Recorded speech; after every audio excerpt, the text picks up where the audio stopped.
But I think for me, it was important because I didn't see anyone else championing those who were different. I didn't see anyone else, kind of being there to be a voice for people who felt like they couldn't have one. And I think for me, that's stayed in a lot of my work because, I still see it where people will come and ask me for advice who are from St. Helens and, maybe going through different things as an LGBT person. And I'm like, look, like, I want to help you because and give you the advice that you need because no one did that for me. And I think, like, that's not to say that everyone has to be that person. Like, there will be people who, want to live their lives as an LGBT person and just live their life like that, and that's totally fine.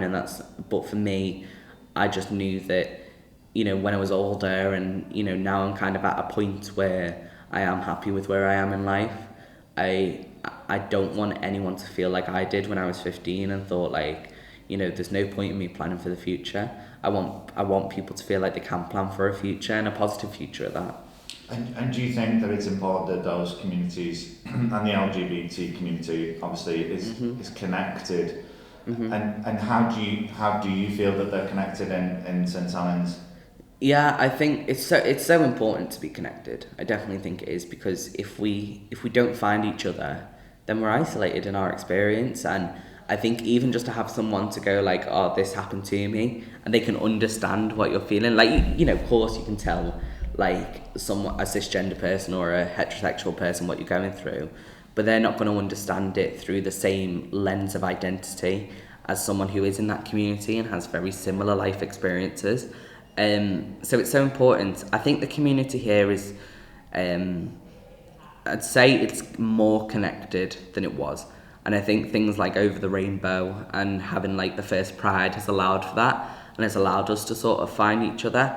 And like St. Helens Arts and Libraries facilitating things like the Queer Archive projects that they're doing has allowed for that community to come through. So I think we're seeing it get bigger and more together. I think it's something that the work is being done on it more right now than it has been.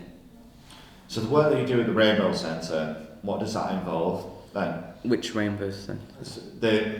You were saying before about the groups here in St. Helens, and how do you actually work with those groups? Yeah, so Over the Rainbow. Oh, sorry, Over the Rainbow. No, yeah, it's sorry, yeah. So I went there a few times as a young person, and I was probably one of the I was one of the young people who I went in kind of very sure of myself because it was around sort of 16 to 18 when I kind of knew that I was trans. I knew that I wanted to medically transition. I knew how to do that because I'd spent so much time Googling it and looking at YouTube. So, I knew the steps I needed to take, and I was very sure of that, and I was very sure that that was what I wanted and that's what I needed to live an actual fulfilling life. So when I went in, that was kind of who I feel like that was who I was, or who at least I presented myself to the group as. And Emma, who runs the group, she's such a lovely person. We'd spoken a few times previously, I think, to that. Or was that? No, I think when I first went into the group, that was the first time we met each other. I think because I was so sure about who I am and, I really wanted to do the work everywhere else, it was definitely like, I was someone who I did like a few little bits for them in terms of like promotion and things like that. And I have kind of stayed in touch as much as I can. But aside from kind of supporting to be that voice and having like, some parents come to speak to me and, I've stayed in touch, like I said, as much as I can. But that group, I think, because I'm no longer in St. Helens, it's probably not right for me to go back as a participant because I'm not here. I don't have as much of an understanding of the community here today as I did in the community in 2018 because so much can happen in 4 years. But I think it's a group that I do want to go back to and revisit and just see what's changed, because like I know when I was in it, we all kind of knew each other. Do you know what I mean? And that was through social media, and social media really facilitates that. So that kind of younger community was facilitated because we were all sort of either going to Gyro or, we were all like trying to find the other trans people in St. Helens, or like, so we'd seek each other out. But it'd be interesting to see what that looks like now, because they're all going to be younger and I won't know any of them. So it'd be interesting to see, is that method the same? Do they have to seek each other out anymore? I don't know. Is that physical connection important? Is it enough that people communicate through social media platforms, or do you think it's essential that you actually physically meet people? I think a mixture is important. I think so. Through social media, I had friends in different countries who identified as LGBT. I had like some friends in America who were, really great for me to reach out to and to kind of speak to. But at the same time, having people who you do meet in person, having people who you meet within that community that you both exist in, is so important, because then you both come to this understanding that you both experience this, you're both here together. And I think just being being in another person's presence sometimes is enough. And to kind of sit there and chat with someone, and even if you're not chatting about like being LGBT, even if you're not chatting about that, you're just chatting about life, or what you do at school or what you get up to, just being there with that person is sometimes enough. And I do think it's important that we have a mixture of both, because social media's opened up so much opportunity, but that opportunity exists digitally, whereas when you meet in person, that exists in the real world. Like we're actually experiencing that as people, and we're experiencing the closeness and kind of the energies of each other. So I do think a real mix is so important now. So I live in Manchester with my 3 rats and my partner. I work part-time as a youth worker at Gorsill Studios in Trafford.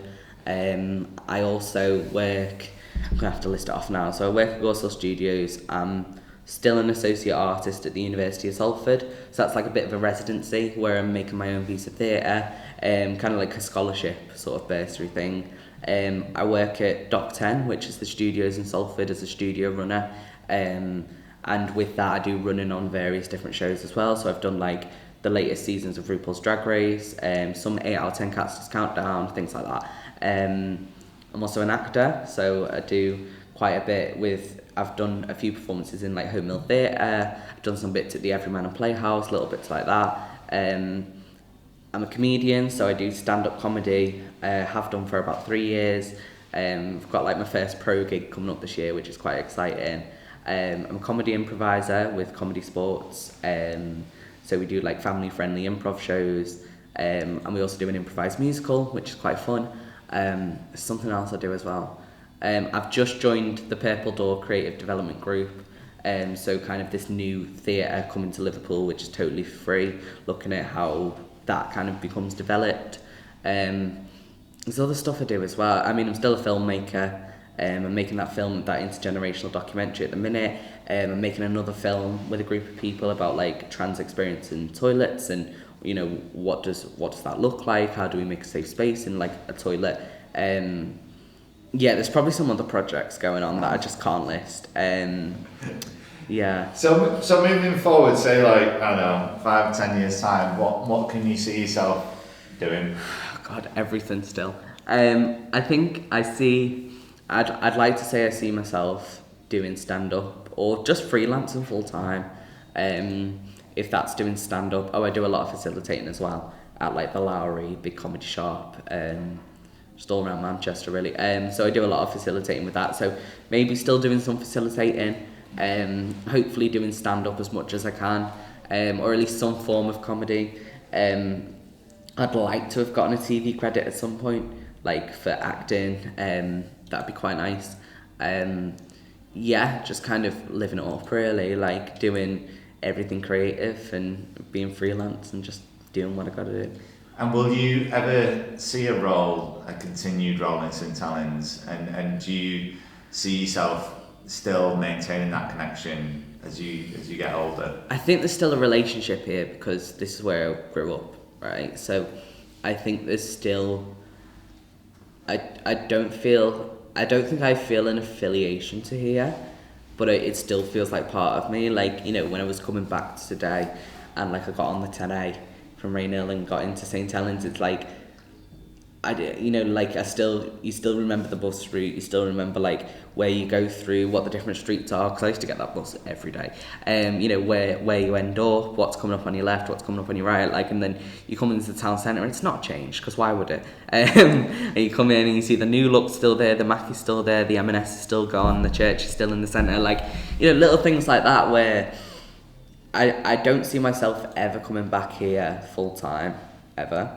And I think, I feel like I've outgrown St Helens, which I think isn't a bad thing, because I think it's what a lot of people do, when they move away, they outgrow where they're from. There is, my parents still live here, so there is still a bit of a relationship with Rainhill, but I do still feel like when I go into the Rainhill village, as much as it's lovely and it's a little bit gentrified now, if I see people from school, I still wonder, do they know who I am? Because there's people who I haven't seen since school, and I'm and obviously at school I wasn't how I am now. So I kind of look at people and think do you know me? Do you remember me? And I think going away to uni and kind of discovering myself at uni, doing a lot of my transitioning at uni, has separated me a lot from here. I'm not that upset about it, to be honest. I'm not. But, for things like this where I'm talking about, who I was and kind of what I went through, I always have time for things like this. Always have time, even though we had to reschedule it. But I always have time for things like this. And doing the filmmaking project, I'll definitely give my time to it, because I think I don't want anyone in this town to feel alone. And I don't want them to feel like they can't be themselves out of fear, out of rejection, out of not having that community. So that's why I'll always come back to to do these projects and to do these little things, because if I don't, then I don't know who else is here that's going to do it and who's going to be that person. So I don't know, I guess it's a bit of self-righteousness, but I don't mind that, because I've worked hard to get to this point, and I used to think I was quite big-headed in saying that, but I don't think I am. I've worked quite hard to get to this point where I'm comfortable in who I am, and what I've been through hasn't been okay in life, but to be here now, I can look back on that and think it did make me a strong person, it did make me the person I am today, but it shouldn't have. So I don't want anyone else to feel like they have to go through that anymore.